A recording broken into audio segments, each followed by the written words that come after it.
भजन के माध्यम से आपने श्रवण किया है और थोड़ा सा संक्षेप में हम कह के फिर विराम देते हैं। जैसा भी आपने सुना, बारात पहले पहुंच गई। बारात देखने की बड़ी उत्सुकता लोगों के मन में होती है, खासकर बच्चे और स्त्रियों के सुन रहे थे। और 5 मिनट में विराम लेंगे।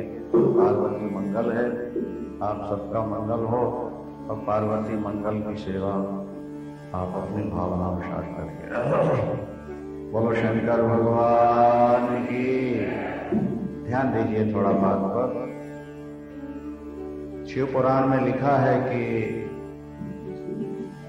जब बारात आई तो पहले देवता थे, तो सखियां पूछती हैं नारायण जी को देखकर, क्या यही दूल्हा है? बोले नहीं, ये तो बाराती, ये तो देवियां सोचती हैं, लोग सोचते हैं कि जिनके बाराती इतने सुंदर हैं वो दूल्हा कितना सुंदर नहीं होगा। और महाराज एक एक देवता निकलते जा रहे थे, क्या ये दूल्हा है, क्या ये दूल्हा है? हर देवता को देख के प्रश्न होता था, ये दूल्हा है? नहीं नहीं, ये तो बाराती। और जब भूत प्रेतों के साथ भगवान शंकर पहुंचे, भगवान शंकर सचमुच में विकराल रूप में थे, और भूत प्रेतों के साथ जब देखा, बच्चे तो भाग गए, स्त्रियां भी डर के भागी। बोलो शंकर भगवान। बच्चों ने अपने माता पिता से कहा कि जो जीता रहेगा वो शिव विवाह देख सकेगा। माता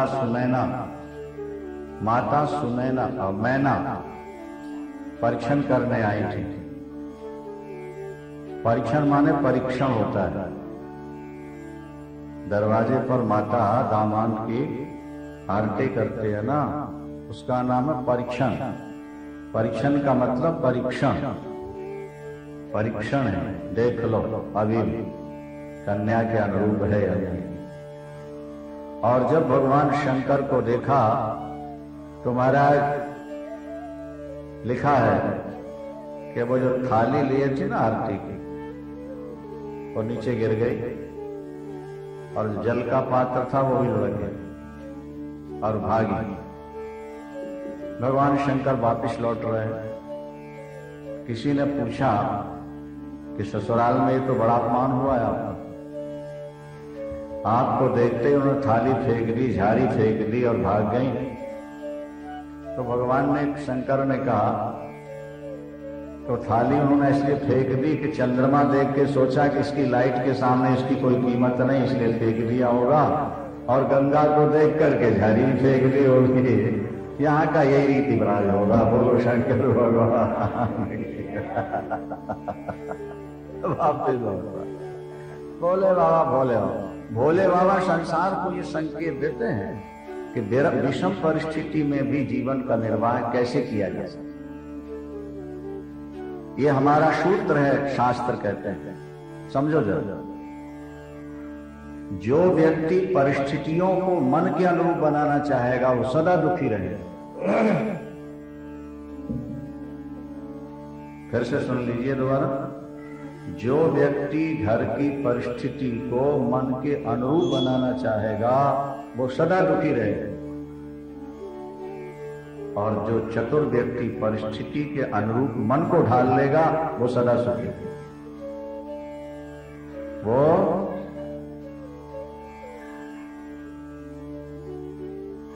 जीवन में जैसी परिस्थिति आ जाए,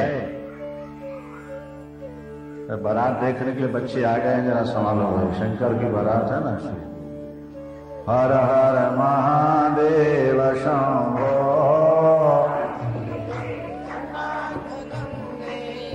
हर हर महादेव शंभो, काशी विश्वनाथ गंगे,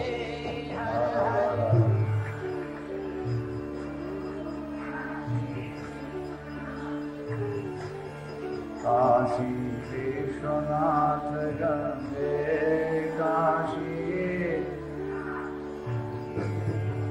काशी विश्वनाथ गंगे,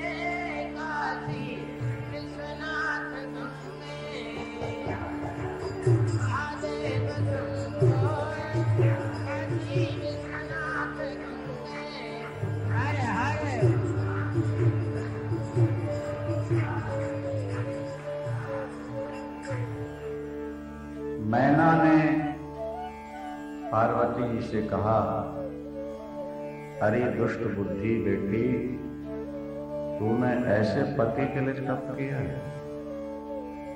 तूने चंदन छोड़ करके शरीर में कीचड़ लपेटने का प्रयास किया है?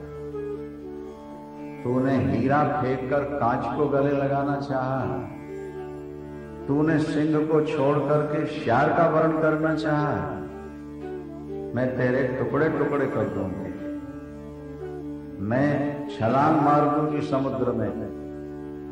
जीते जी ऐसे बाबर को, पागल को अपनी बेटी नहीं दूंगी। उस नारद को धिक्कार है, अगर वो मेरे सामने आ जाए तो बताऊं उसको जिसने मेरी बेटी को बरगला करके ऐसे रास्ते में लगा दिया। वो अरुंधति आई थी वशिष्ठ की पत्नी, उसने भी तारीफ की थी। वो ऋषियों बुला करके हिमांचल से कहा, मैं अपनी बेटी की शादी नहीं होने दूंगी इसके साथ। हिमांचल ने कहा, देवी धैर्य धारण करो, शांति से काम लो। देवियों को आवेश जल्दी आ जाता है, आवेश में तो विवेक शक्ति नहीं रह जाती। सारे ऋषि महर्षि जब एक स्वर से शंकर के गुणों का वर्णन करते हैं, मैंने जो रूप देखा है इस रूप में मैं अपनी बेटी का विवाह नहीं मानूंगा। बोलिए शंकर भगवान की। परिणाम क्या हुआ, बात पर ध्यान दीजिए। अंत तो गत्वा फिर देवर्षि नारद आए, सप्त ऋषि आए। वहां भगवान श्रीमन नारायण सब देवता मिलके गए और भगवान शंकर से कहा, प्रभु हंसी मजाक हो गई, लीला हो गई, अब वहां तो बड़ी अशांति है, अब आप अपना स्वरूप बदल लीजिए, थोड़ा अपना वास्तविक स्वरूप दिखाइए। भगवान शंकर कितने सुंदर। जब मैना ने बहुत कुछ भला बुरा कहा तो पार्वती अम्बा से नहीं रहा गया। उन्होंने कहा, माँ अब अपने माथे आप कलंक क्यों लेती? दुख सुख जो लिखा लिलार हमरे, जाओ जहां पाओगे। अगर हमारे भाग्य में दुख लिखा है तो तुम कैसे मिट सकोगी? हम जहां जाएंगी वहीं हमको दुख मिलेगा। और अगर हमारे भाग्य में सुख लिखा है तो कैसा भी पति मिले अंत में सुख ही प्राप्त होगा। आप जिस रूप में भोलेनाथ को देख के आई हो वैसे नहीं है। वे जगत पिता परमात्मा है, वे करुणा के समुद्र है। परीक्षा शिव पुराण में तो लंबी चर्चा है, इन्होंने तो संक्षेप में गीत के माध्यम से कह दिया। भगवान शंकर ने स्वयं बूढ़े ब्राह्मण के रूप में जाके पहले पार्वती की परीक्षा ली है, फिर नट बन के आकर के नृत्य किया है। और बाबा क्या चाहिए तेरे को? मैना जी बोली तो कहते हैं अपनी बेटी ले। तो मैना जी एकदम बिगड़ पड़ी। शादी से पहले की बात है, बह गए। और जब तक महाराज आ गए लौट के, बोलिए कैसा पाखंडी है, महात्मा के वेश में आके नाच रहा और बेटी मांग रहा है। बोले इसको निकाल रहे थे, लेकिन सैनिक बड़े थे, कोई छू नहीं सकता था। इतने में अंतर ध्यान हो गए। तब ध्यान आया, कह रहे इस रूप में तो भगवान शंकर ही आए थे मेरी बेटी मांगने। विवाह से पूर्व की बात थी। जब विवाह का आयोजन हुआ, देवताओं ने कहा तो भगवान शंकर मुस्कुराए, बोले ठीक है, फिर आप जैसा चाहते हो जाता है। तत्काल भगवान शंकर 18-20 वर्ष के सुंदर एक राजकुमार की तरह दिव्य सौंदर्य अपना प्रकट कर देते हैं। अब गले का सर्प तो हीरों का हाथ और वो बाघंबर भी दिव्य पीतांबर के रूप में, दिव्य वस्त्रों के रूप में बदल जाता है। भगवान शंकर का सौंदर्य। देवर्षि नारद ने मैना से कहा कि जरा छत के ऊपर से आप देख तो लो भगवान शंकर अब कैसे हैं। और जब मैना ने दोबारा देखा तो एकदम बेटी को गले लगा करके गदगद हो गई। बेटी इतने सुंदर तेरे पति हैं, उन्होंने पहले ऐसा क्यों किया? बोले शादी में यही सब कुछ होता रहता है। बोलो शंकर भगवान की। फिर तो महाराज दिव्य सत्कार का वर्णन यहाँ लिखा है। मंडप गड़ा और मंडप बना हुआ है। उसके बाद भगवान शंकर का दिव्य सौंदर्य प्रकट हुआ। सचमुच में उस समय भगवान शंकर के सामने ब्रह्मा विष्णु इंद्र महेंद्र भी फीके पड़ते थे। ऐसा सौंदर्य भगवान शंकर ने प्रकट किया। अब तो सहेलियां, अरे पार्वती तेरे तो बड़े भाग है उमा, ऐसा पति तो आज तक यहाँ किसी को मिला ही नहीं। उमा मुस्कुरा रही थी। पहले कहती थी कि ऐसा पति किसी को न मिले, और अब कहती ऐसा पति किसी को मिले ही नहीं है। फिर तो महाराज भगवान शंकर विराजमान हुए। भगवान शंकर जब विराजमान हो गए, पूजन प्रारंभ हुआ, तो पार्वती अम्बा को भी बुलवाया गया। यहाँ लिखा है कि जगदम्बिका जान भव भामा सुरन मन मन कीन। जब भगवती जगदम्बा का दिव्य श्रृंगार, भगवती तो वैसे ही सुंदरी है, और जब श्रृंगार हुआ तो तब तो कहने क्या था। और जब आई सभी देवताओं का सिर झुक गया मां के चरणों में। भगवती पार्वती बैठी, पूजन प्रारंभ हो। तो लिखा है कि गणेश जी की पूजा करो। ध्यान से सुन रहे हो? शंकर जी के ब्याह में महाराज कौन विश्वास करेगा पिता की ब्याह में और बेटी की पूजा हो रही है। मुनि अनुशासन गणपति, क्या लिखा? मुनि अनुशासन गणपति पूजे शंभु भवानी। अरे शादी हुई नहीं और बेटा आ गया और पूजा भी हो गई। बोले को सुन संशय करिय जनीश्वर अनादि जी जान सियावर राम।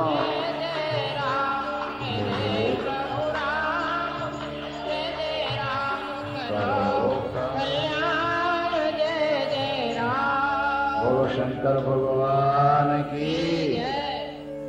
देवता अनादि। जब राम दशरथ के यहाँ नहीं आए थे तब भी राम थे। जब वसुदेव के यहाँ कृष्ण नहीं आए तब भी कृष्ण थे। गणपति आने से पहले ही गणपति थे। इसलिए तो वाल्मीकि जी ने राम के आने से पहले रामायण लिख दी थी, अवतार से पहले। गणेश जी की पूजा हुई और उसके बाद लामा फेरे का समय। 3 पीढ़ियों का नाम लिया जाता है शादी में, गोत्र का स्मरण होता है। और भगवान शंकर के बाप कौन है? उनके दादा कौन हुए, परदादा कौन हुए? 3 गोत्र का स्मरण होता है पहले तो शादी में। तो अब मान लिया जाए व्यवहारिक दृष्टि से कि भाई रुद्र के पिता हैं ब्रह्मा, और ब्रह्मा के पिता है विष्णु, और विष्णु के पिता है शंकर। तो जय जय शंकर है, शंकर ही दूल्हा है और शंकर ही दादा और परदादा है। फिर तो देवता पुष्प बरसा रहे हैं, बाजे बजा रहे हैं और जय जयकार है। हवन हुआ है, उसके बाद लावा फेरे हो रहे हैं। दहेज दिया गया है, बहुत कुछ दिया है भगवान ने। दहेज माने भर दिया महाराज। आप लोग भी अपनी सेवा करेंगे, 1-2 यूज करके हम ले लें जिनसे यहाँ जो कुछ है, और लेकर के यहाँ समर्पित कर दें। सभी लोग आ नहीं सकते, आरती करेंगे। उसके बाद आगे आप कथा सुनेंगे। कल कार्तिकेय भगवान का जन्म, तारकासुर का वध, गणपति की उत्पत्ति, गणपति का पूजन, ये सब कथाएं कल आपको श्रवण करने को मिलेंगी। पार्वती मंगल की आप सबको लाख लाख बधाई है।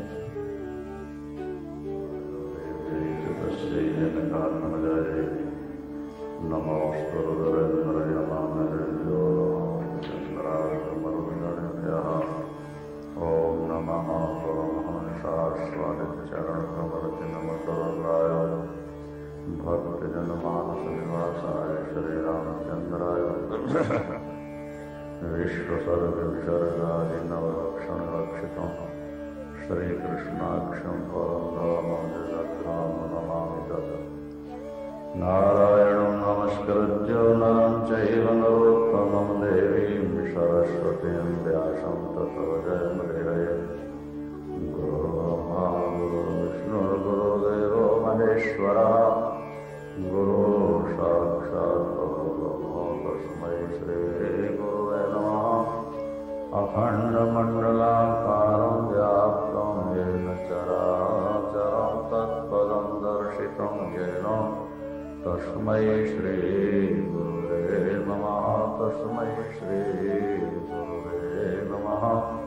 श्री राम जय राम जय राम।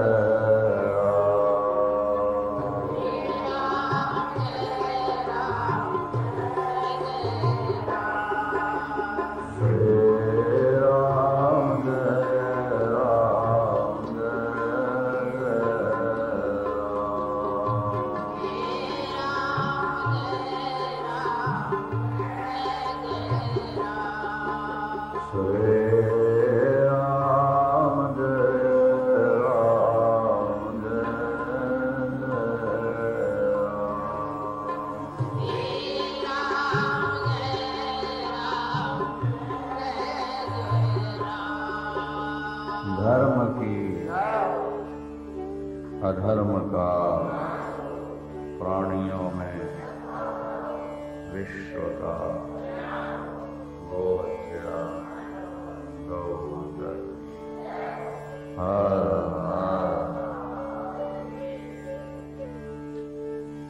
शंकर भगवान की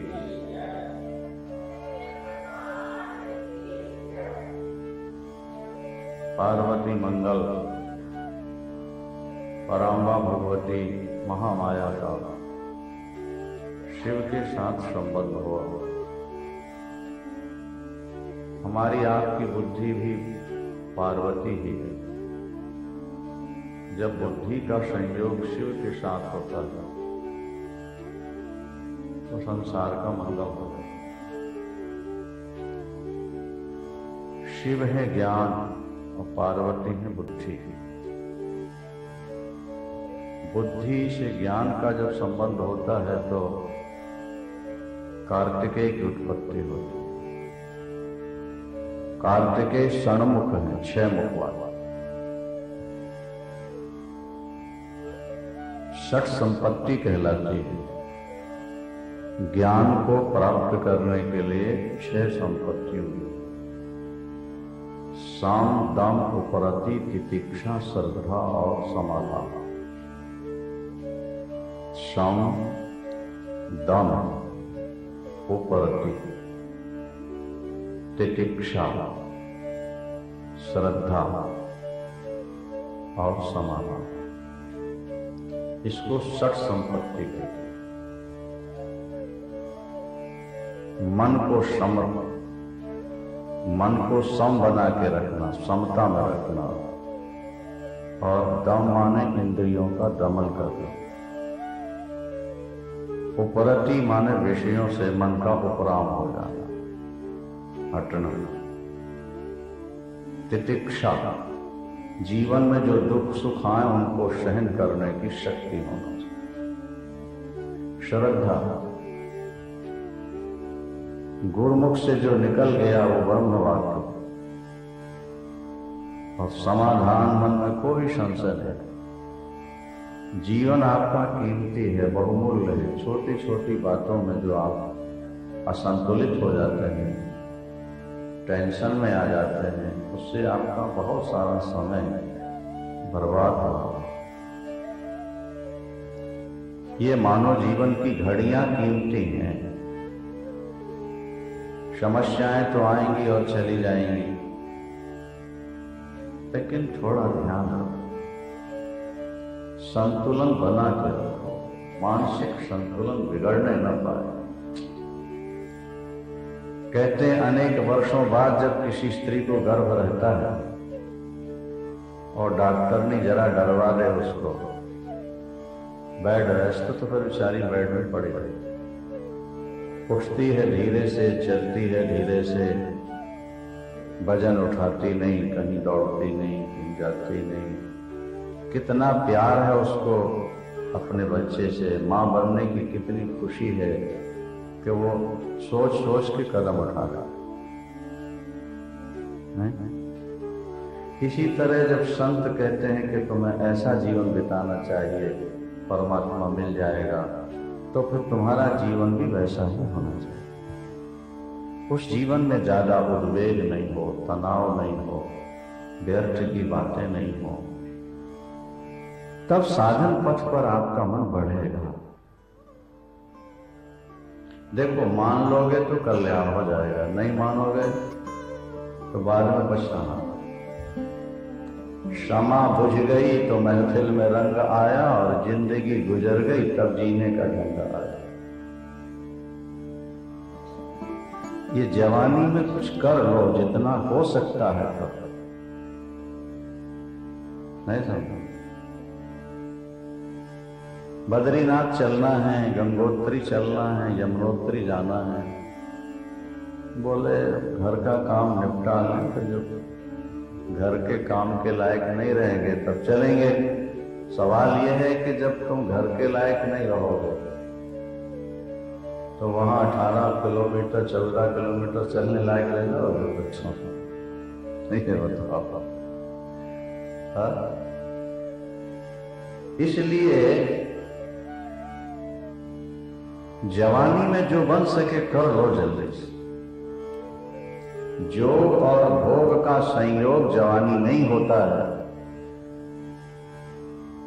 जवानी में ही भोग भोगे जा सकते हैं और जवानी में ही भजन किया जा सकता है। योगी भी जवानी में व्यक्ति बन सकता है सही ढंग से, और भोगों का स्वाद भी जवानी में है। बुढ़ापे में ना तो भोगों का रस रह जाएगा और न योगाभ्यास होगा।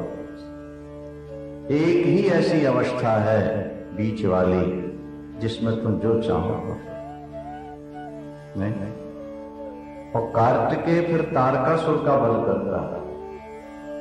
जब तक आपको अपरोक्ष ज्ञान नहीं होगा, ब्रह्माकार वृत्ति नहीं होगी, तब तक अज्ञान की निवृत्ति नहीं हो सकती, अविद्या की निवृत्ति नहीं हो सकती।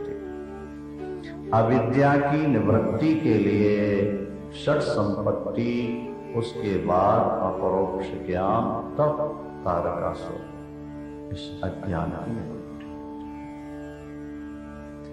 पार्वती अम्बा के साथ विवाह हुआ।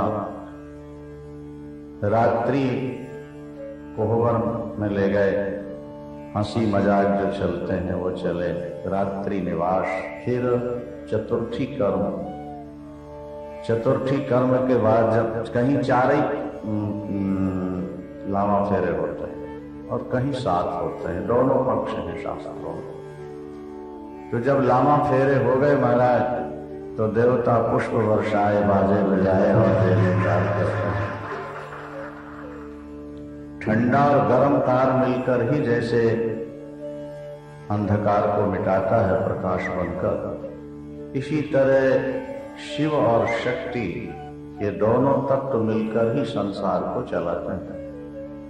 अर्धनारीश्वर भोलेनाथ पार्वती को प्राप्त किया, उनके मांग में भोलेनाथ ने सिंदूर भरा, पूजन किया है। फिर एकांत में देवियों ने भगवान शंकर के हाथों से पार्वती जी का मुंह मीठा कराया और पार्वती के हाथ से भगवान शंकर का भी मुंह मीठा कराया गया है, और सब पुष्प बरसाते हैं और जय जयकार करते हैं। बहुत सारा दहेज भी दिया है, नहीं, बहुत सारा दहेज दिया है। अंत में मैना हाथ जोड़ के रोकर आंखों में आंसू भर के कहती है, हर माता अपनी बेटी के प्रति बड़ी दयावान होती है। मुझे पीड़ा दे दो, मुझे कुछ कह लो, लेकिन बेटी को कुछ नहीं। हाथ जोड़ के कहती है मैना। हिमाचल भी हाथ ही जोड़े थे बेचारे। नाथ उमा मम प्राण प्रिय, नाथ उमा मम प्राण प्रिय, गृह किंकरी करे और क्षम्यु सकल अपराध सब, वही प्रसन्न बर दे। हमें बर दे के जाओ, आशीर्वाद दे के आप जाओ। बेटी पार्वती को अपनी दासी बना के रख लेना बोलेना। इससे गलतियां बहुत होंगी, ये बड़ी भोली भाली है, यहाँ कुछ काम तो किया नहीं सी। अपराध हो जाए तो हमें डांट लेना, हमें भला बुरा कह लेना, लेकिन इसको क्षमा। नाथ उमा मम प्राण प्रिय, गृह किंकरी करे क्षम्यु सकल अपराध, वह प्रसन्न बरते हो। ये हमें बर। माता पिता की ये ममता ही है महाराज, खून पसीने की कमाई। कहां कहां दौड़ के पिता कमाता है, धूप गर्मी सर्दी सहता है, लेकिन बेटी के ब्याह में लगा है। यूं दान करने को कहा जाए, भाई यज्ञ चल रहा है कुछ लगा दो, तो बहुत सोचना पड़ता है, लेकिन विवाह में व्यक्ति अपनी शक्ति से ज्यादा लगा देता है।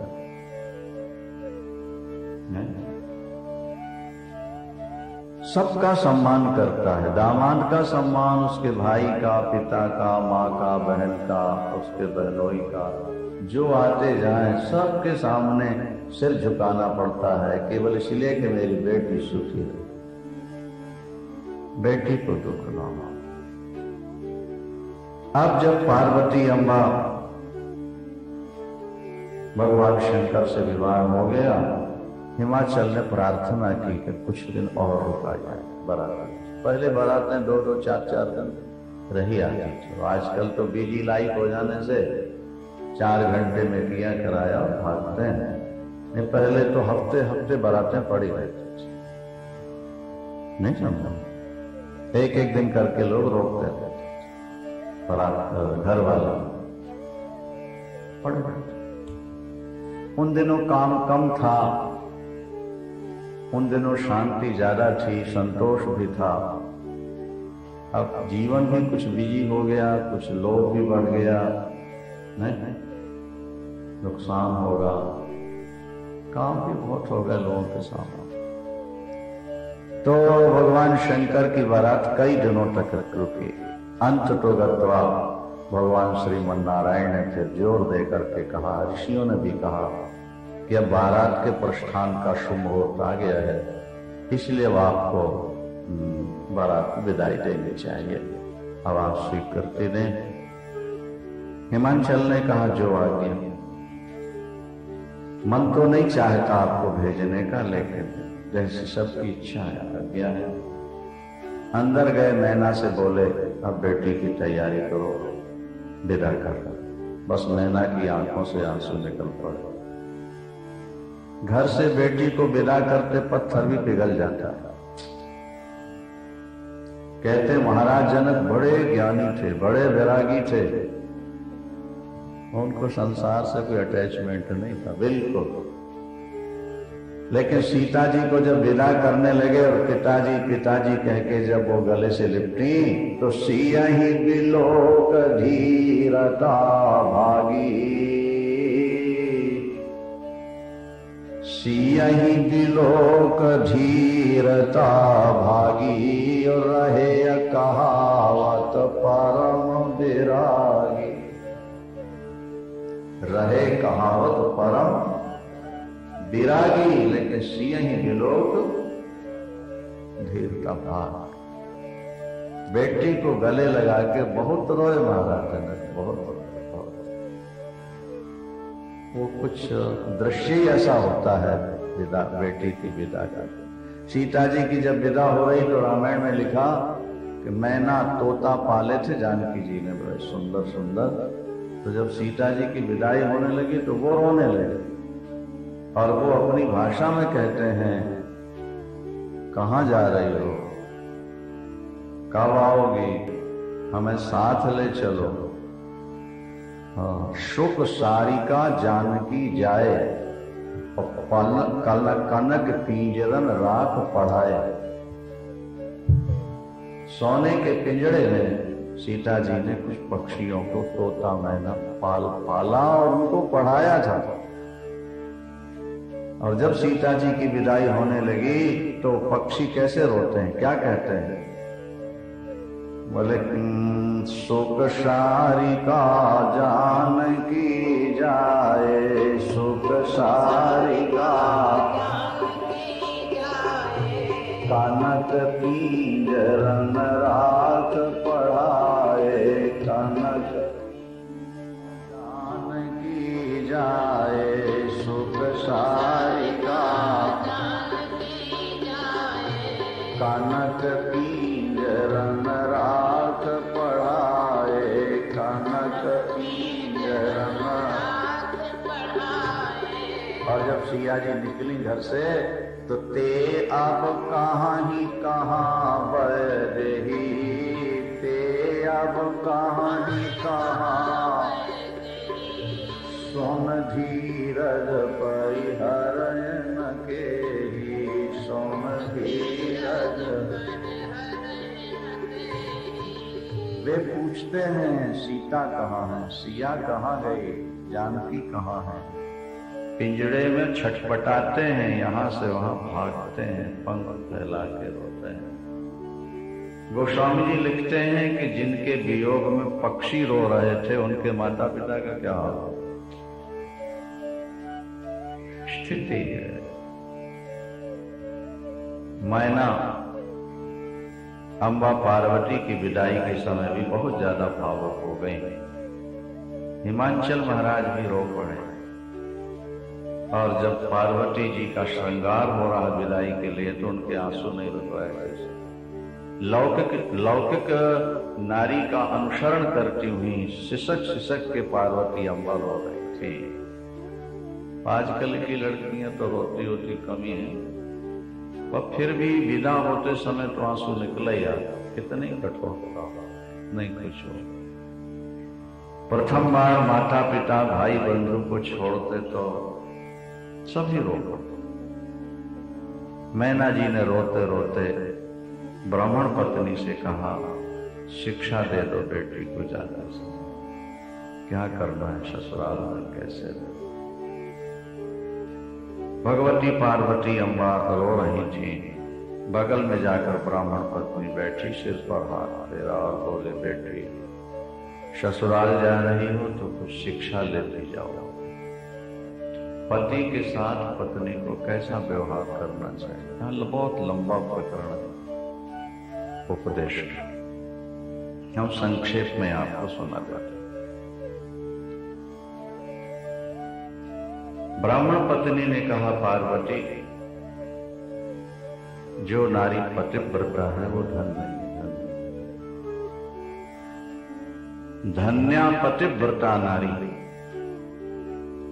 नान्या पूज्या विशेषतः पावनी सर्वलोकानां सर्व पापैक नाशिनी।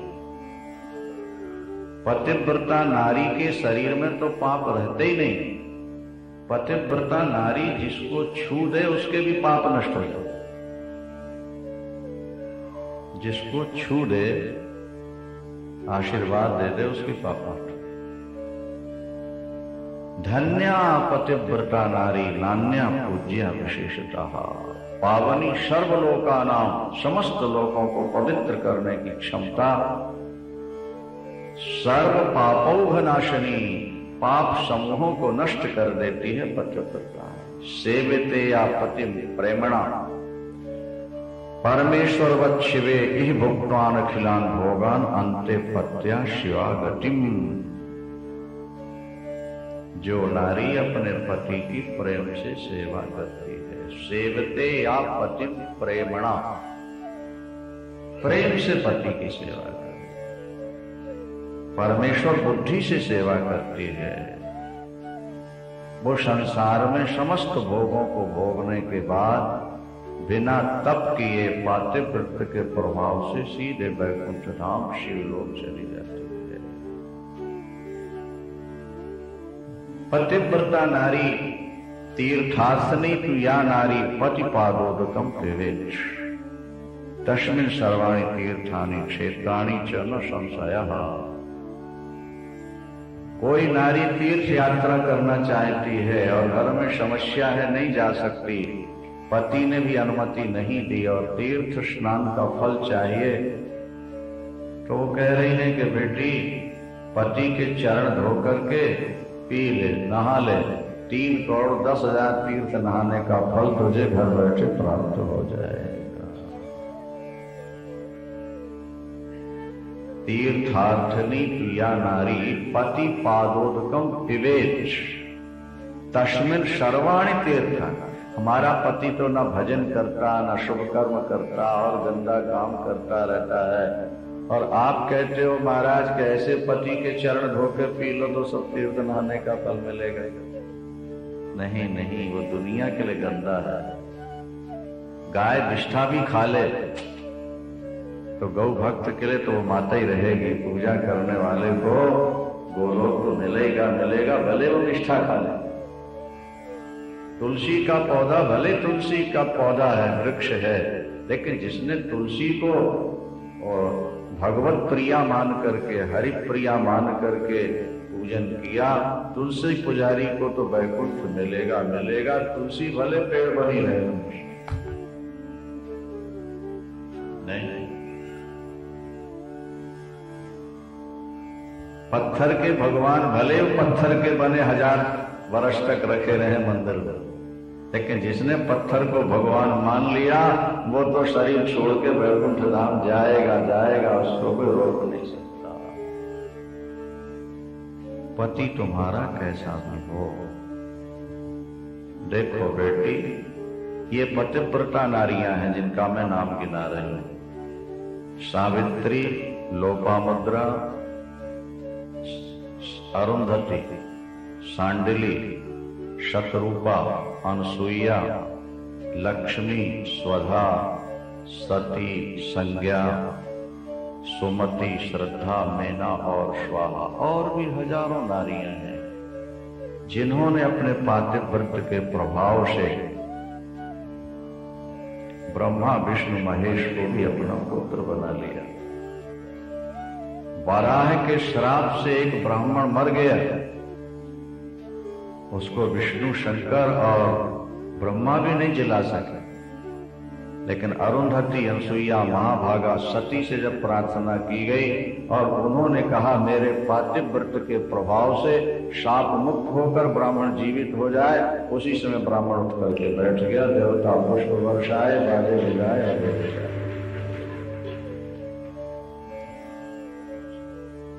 महाराज अत्रि ने समाधि लगाई 12 वर्ष की और अनसुईया 12 वर्ष सामने खड़ी रही और पार्थिव पूजा करती और पति की सेवा करती।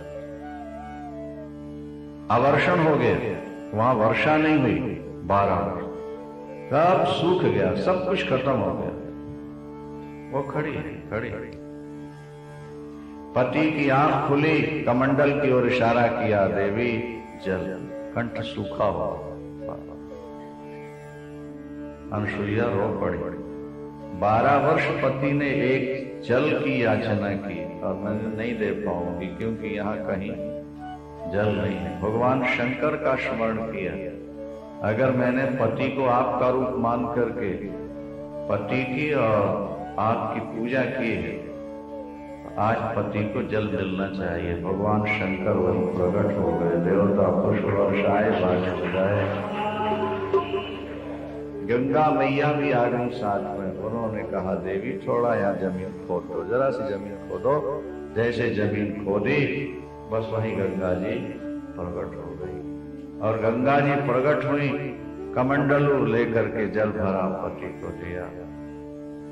बोलो बेटी और क्या चाहिए? गंगा जी ने कहा बेटी और क्या चाहिए तुमको? बोले माँ हम यही चाहती हैं कि हमारे आश्रम के पास ही आप रहती रहो। चित्रकूट की बात है। गंगा 100 मुख है, 100 मुख, 100 जगह बहती है ब्रह्मांड।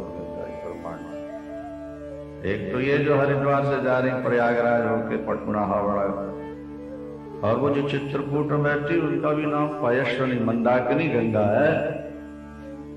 तो बोले माँ यहीं रह जाओ, एक धारा से यहीं प्रवाहित हो। बोले बेटी हम रह तो सकती हैं लेकिन हमको भी तुमसे कुछ चाहिए, अगर तुम दे दो तो हम तुम्हारे हैं। क्या? बोले 1 साल की पति की सेवा का फल और 1 साल पार्थिव जो मिट्टी के शंकर बना के तुमने पूजे उसका फल हमें दे दो। हम सदा चित्रकूट में एक धारा के रूप में रहेंगे। माता अनसुईया ने कहा दिया और गंगा ने कहा हमने भी रहने का निश्चय कर लिया। देवता पुष्प वर्षाए, बाजे बजाए और जय जयकार।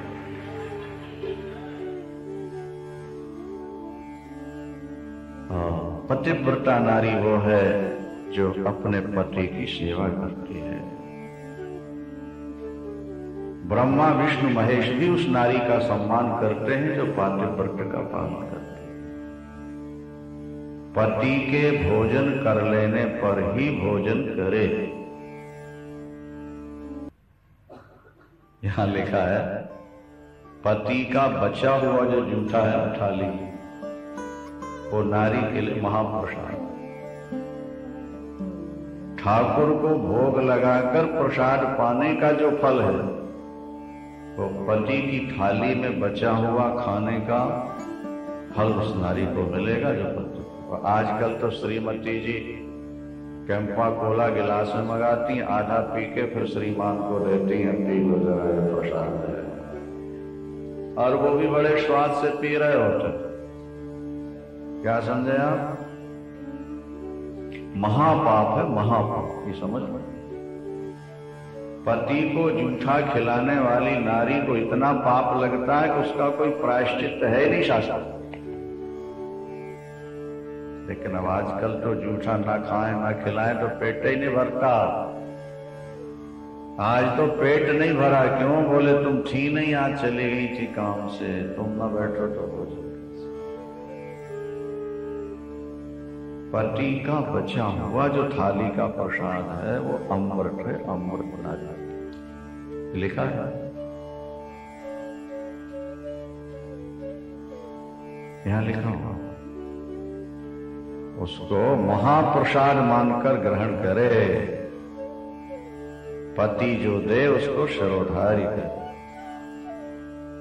देवता, पितर, अतिथि, सास, ससुर और पति की सेवा करने के बाद ही नारी भोजन करे। शंकर भगवान की पतिव्रता नारी को चाहिए कि अपने घर को साफ सुथरा रखे। पति से हमेशा मुस्कुरा करके बोले। पति अगर डांट दे तो चुप हो जाए। हाँ, पत्नी कुर्सी पर बैठी है और पति अगर बाहर से आता है तो उठ के खड़ी हो जाए।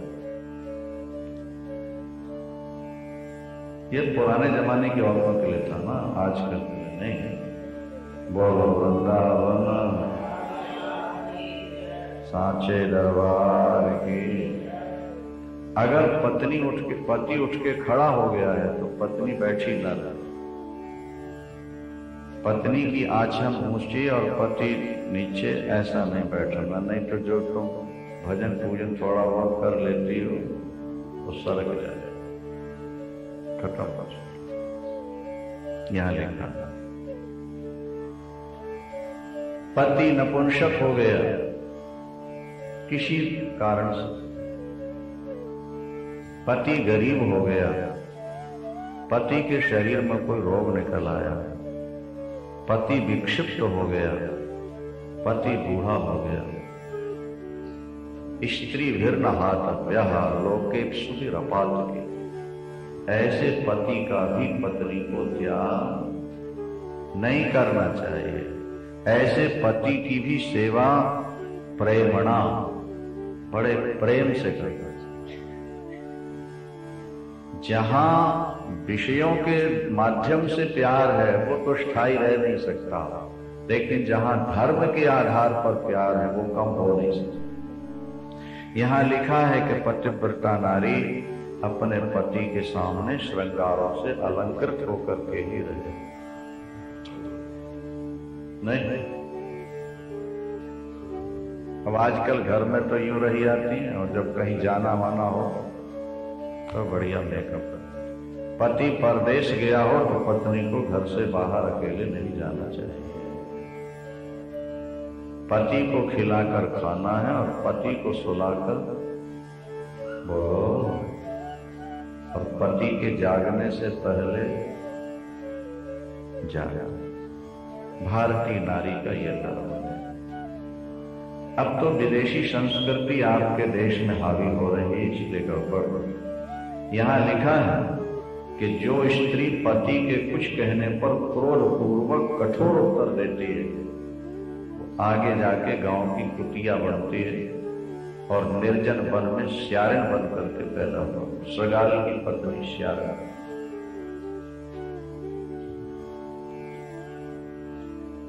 जहां शराबी कबाबी लोग रहते हो या जिस पार्टियों में शराब का दौर हो, नहीं, बिना पति के नारी को वहां अकेले नहीं जाना चाहिए। जो स्त्री चुपके से मिठाई खाती है, बड़े घरों की बात तो छोड़ दो, छोटे घरों में प्राय ऐसा हो जाता है, नहीं, क्योंकि बड़े घरों में तो मिठाई की कमी रहती नहीं, लेकिन छोटे घरों में कभी कभी होता है कि पति आया तो बीमार बन के लेट गई और पति गया तो मिठाई मंगा के खाना शुरू कर दी। कई घरों में ऐसा होता है, हमने आंखों भी देखा है। तो यहां लिखा है कि जो स्त्री पति से छुपाकर मिठाई खाती है उसको अगले जन्म में सूरनी जरूर बनना पड़ता, ताकि मुंह में हमेशा ही विष्ठा भरा रहे। सूरनी के मुंह में हमेशा मैला रहता है। अथवा बकरिया बनती है, बकरिया ऐसा लिखा, बकरी, बकरी भी अपने खा जाती है अपने विष्ठा, लेडी जो गिराते हैं उसको भी खा सकते, बकरी बनती है। यहां लिखा है विधेर विष्णोर हराडवापी पति रेको धिकम मतः पतिव्रताया देवेशी स्वपति शिव एव च। विधेर विष्णोर हराडवापी पति रेको धिकम मतः, पतिव्रता नारी के लिए ब्रह्मा विष्णु और शंकर से भी पति श्रेष्ठ। ब्रह्मा विष्णु और शंकर से भी श्रेष्ठ है। पत्नी की पतिव्रता पत्नी के लिए पतिव्रताया देवेशी पति शिव एव च, उसके लिए पति पति नहीं है, वो तो शिव ही है साक्षात।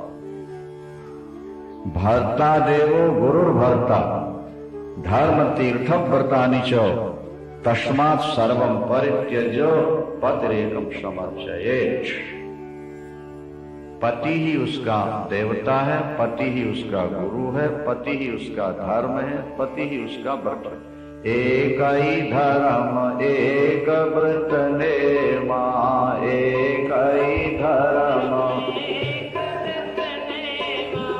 एक ही धर्म एक व्रत नेमा, एक ही धर्म काय वचन मन पति पद प्रेमा, काय वचन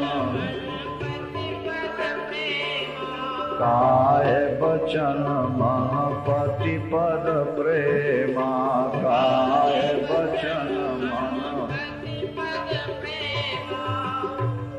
पति रेको गुरु श्रीराम कहते हैं पुण्य एक जगमह नहीं दूजा, काय वचन मन पति पद पूजा। नारी के लिए सबसे श्रेष्ठ धर्म यज्ञ पूजा पाठ पति है। पति जो पति को तू कह करके बोलती है, तुमने ऐसा किया, तुमने ऐसा, आप बोलना चाहिए, आपसे ये गलती हो गई, आप ऐसा ना कहा कर, तुमने ऐसा किया, तू शब्द जो तो अगले जन्म में गूंगी होकर पैदा हो, बोले नहीं सकते। पति को तू बोलने वाले ऐसा किया। जो अपनी सौत से ईर्ष्या रखती है वो अगले जन्म में दुर्भाग्यवती होती है।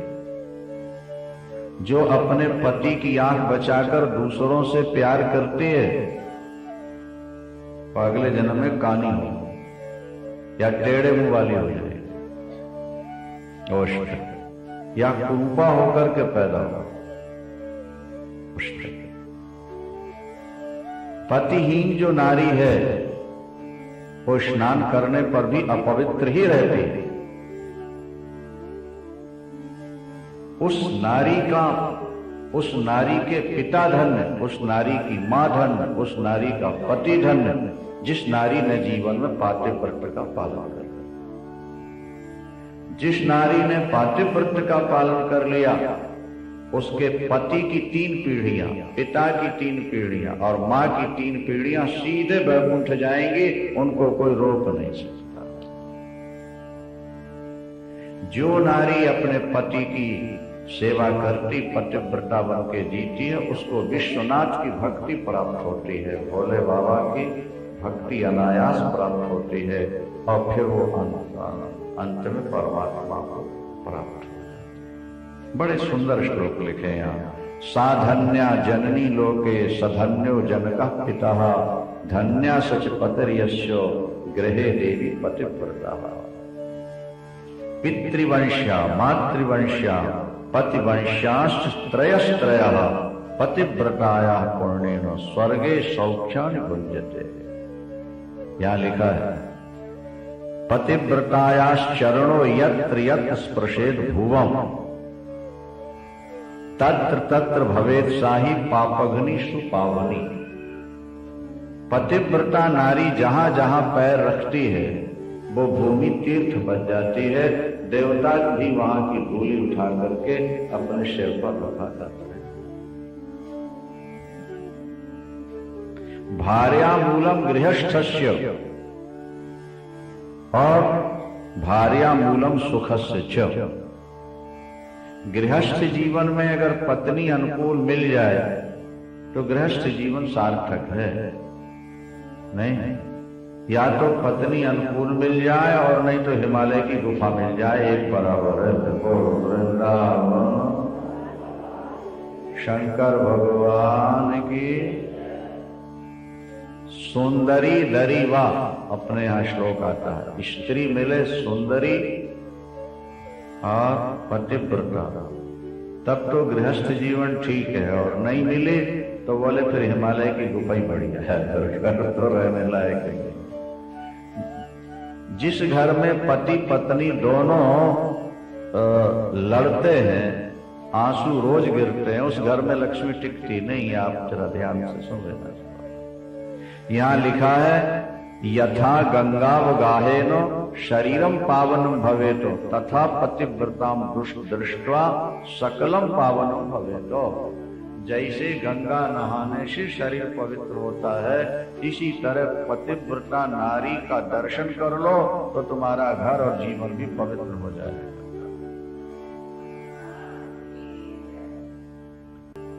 बेटी, 4 प्रकार की पतिव्रताएं होती हैं। उच्च कोटि की पतिव्रता तो वो है कि जिसके मन में अपने पति को छोड़कर कोई पुरुष है ही नहीं। कतई संसार में केवल हमारा पति ही पुरुष है, बाकी सब औरतें हैं। और सब इस सूट पैंट में जो घूमते हैं ना, सूट बूट वाले, बोले सब औरतें ही हैं, आदमियों के कपड़े पहन के घूम रहे हैं। ये पतिव्रता की दृष्टि ऊंची कोटि। उससे दूसरी श्रेणी की पतिव्रता जो शुद्ध भाव से दूसरे पुरुषों को पिता, भाई या पुत्र की दृष्टि से शुद्ध। थर्ड क्लास, तीसरी श्रेणी की कौन है?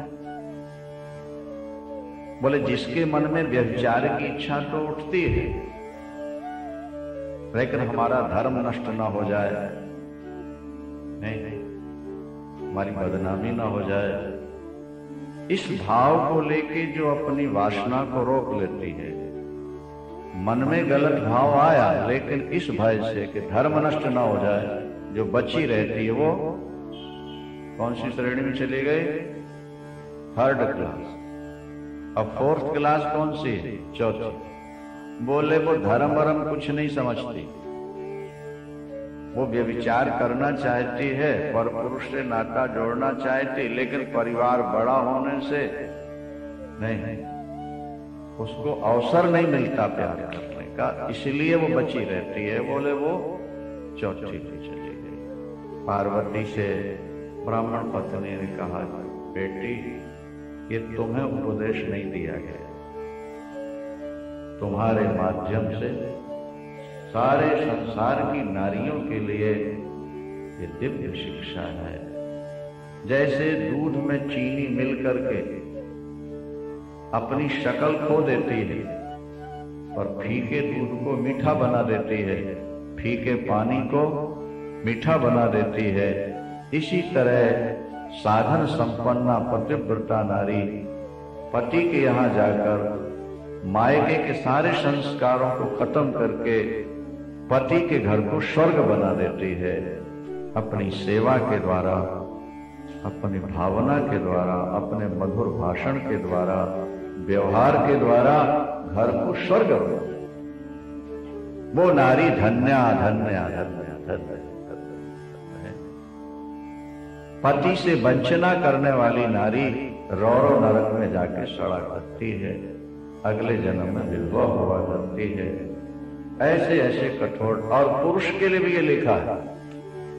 यहां तो चूंकि अब बेटी को शिक्षा देना, दूसरे जगह लिखा है कि जो पुरुष पतिव्रता नारी को छोड़ करके पर नारियों से प्यार करेगा वो मरने के बाद औरत का जन्म पाएगा और जवानी में फिर विधवा होगा, वो औरत बन के विधवा बनेगी और वैधव्य का जीवन सारी जिंदगी बिता के रो रो करके दुष्कर।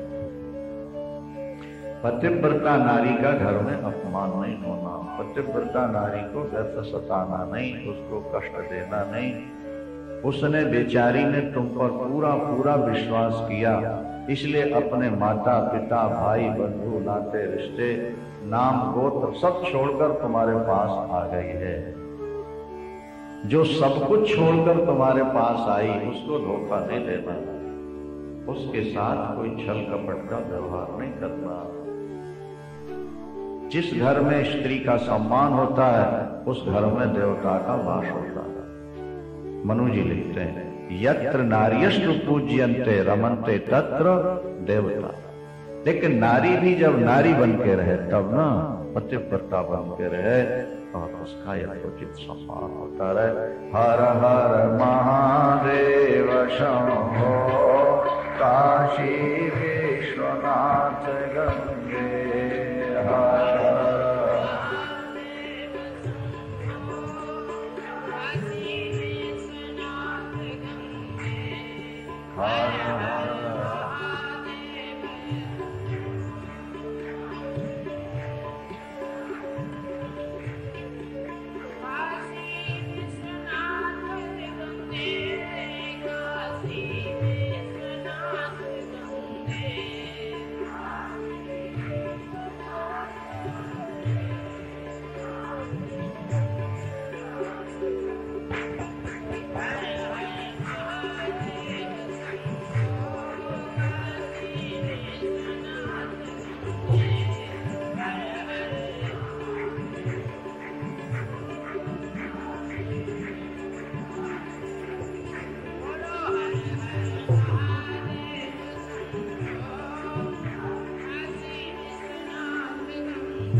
पतिव्रता नारी के पति की आयु बढ़ती है।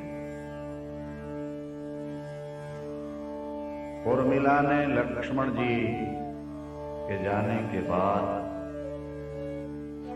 प्रतिज्ञा की थी जब तक लौट कर नहीं आएंगे ये दीपक नहीं बुझेगा। आरती किए बिना ये दीपक नहीं बुझना चाहिए, माला सूखनी नहीं चाहिए। 14 वर्ष वो दीपक जलता रहा, उसमें घी नहीं डाला। माला को कोई फ्रिज में नहीं रखनी पड़ती। और जब शक्ति लगी महाराज, शक्ति सब रोए लेकिन उर्मिला नहीं। क्यों नहीं रोई? बोले अगर मेरे पति के प्राण संकट में होते तो मेरे दीपक की ज्योति मंद पड़ गई, मेरी माला कुमला गई।